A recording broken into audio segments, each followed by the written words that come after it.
Hi guys. So in the last video, we touched on reasons people come to the contemplative path at all, and different kind of common problems people are struggling with as they enter into this process, or in some cases as they continue on it. Some more experienced contemplatives still run into those issues. So if you haven't checked that out, I encourage you to go back and look at video 1 to see if it might speak to you. But we said that in this video, we would talk about some of the common ways people get stuck in their patterns and issues, and ways in which they are prevented from growing into awareness, growing into wholeness, growing into alignment with the divine. And that's the path that we're on as contemplatives, is moving toward divine union, or theosis as it's called in the Eastern Orthodox tradition. And what we want to take a look at is the structure of the ego and the way that that presents an obstacle to freedom, to growth, to inner awareness. Because there's, in the what we call the psycho-spiritual tradition or teaching, we integrate the teachings of contemporary psychology as well. So the part of our unconscious, think of it like that iceberg image you may have seen from Freud's teaching, or kind of a frozen tundra, and much of the problems and issues that we have are beneath that surface. They're at the root. And Father Thomas Keating is a Trappist monk, and in several of his books, but specifically I might encourage you to get a thin volume called The Human Condition, is he goes in depth in his experience in decades of being a spiritual director for many people. A pattern that he saw over time that many people struggle with is 3 core ego types, or ego centers, and each of those determines our anxieties, what we shy away from, and also what we gravitate toward in terms of community, ideology, behavior patterns, addictions, and those are operating at an unconscious level. And we keep butting up against a wall, or feel shackled, or feel like we can't have that breakthrough. And it often comes from not having the awareness of our own internal ego structures and ego dynamics. So each of these is a wound based on a perceived lack during a critical moment of our development.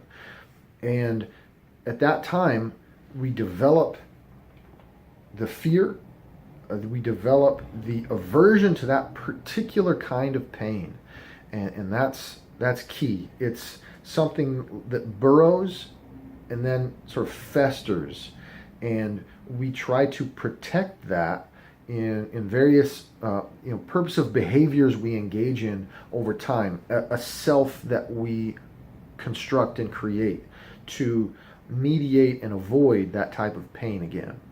And the first kind is the need or desire for safety, security, stability.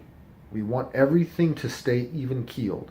An extreme version of this is the obsessive compulsive, someone with OCD, who is going to try to arrange their lives in such a way that instability will be eliminated.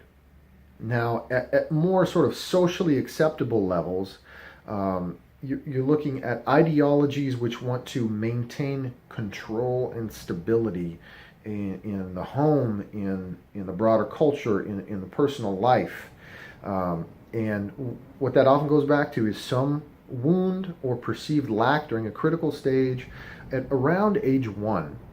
Right in there, when we're developing that sense and looking for a sense of security and stability. And if there's some withholding or some perceived lack during that critical time, that becomes an ongoing issue for us. And then you have that sort of dies down into the sediment, and then it calcifies, and there's other layers over top. That's why it's difficult to get back down and understand that originating wound, because we are then conditioned by family, by school, by teachers, by media, by the culture. So we have other preoccupations and priorities that we are trying to conform to, in that originating wound that's still there, deep. It takes a while to circle back around to and recognize and let go of. The second common ego type and structure that people are dealing with is the need for affection and esteem, to be recognized, to have an intense connection, to receive positive feedback from people.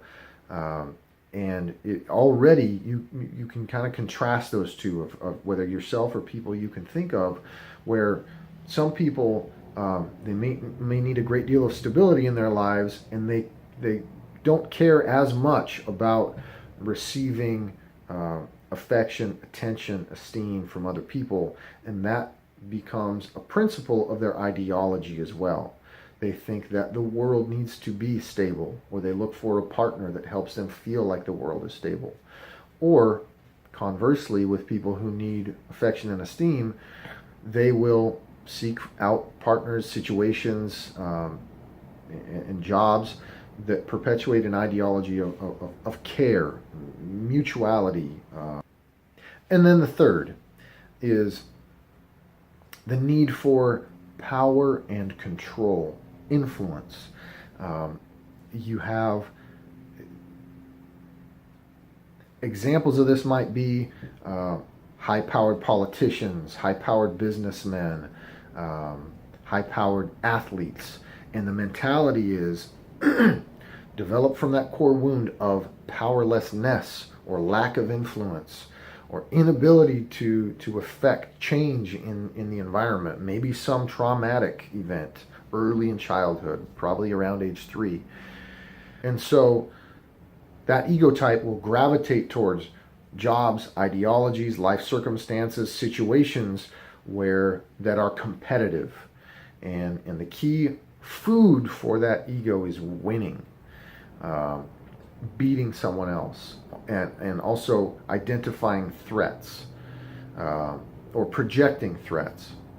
And there we have the three key ego types. Now, and in contemplative practice, the frozen ice that surrounds those, and we can't see it, we're just influenced by it unconsciously, that ice begins to melt. Or another image for that is the dirty bath water is drained out, and you can kind of see what's lying there. And you are much more aware internally of how those patterns play out. And most contemplative practices involve some measure of awareness and letting go, so that our moment-to-moment awareness of how those issues are affecting us in how we react to people, the choices we make, the things we choose to perceive or emphasize or focus on. And we can shape that and influence it and choose to focus on other things or to broaden our awareness.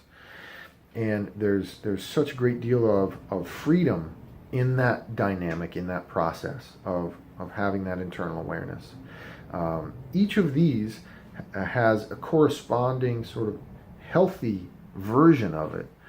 That is, if you are constantly egocentrically looking for care, affection, esteem, eventually you become sensitized to that in other people, and can help speak into that and affirm others, and take care of others, and be a caregiver, caretaker in a broad sense.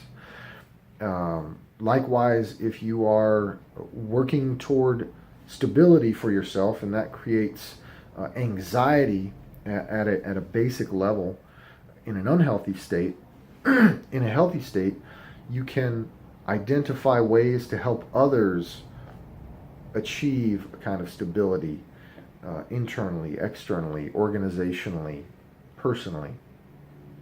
And then the power and control understands what it takes to achieve and can often be a great motivator of other people.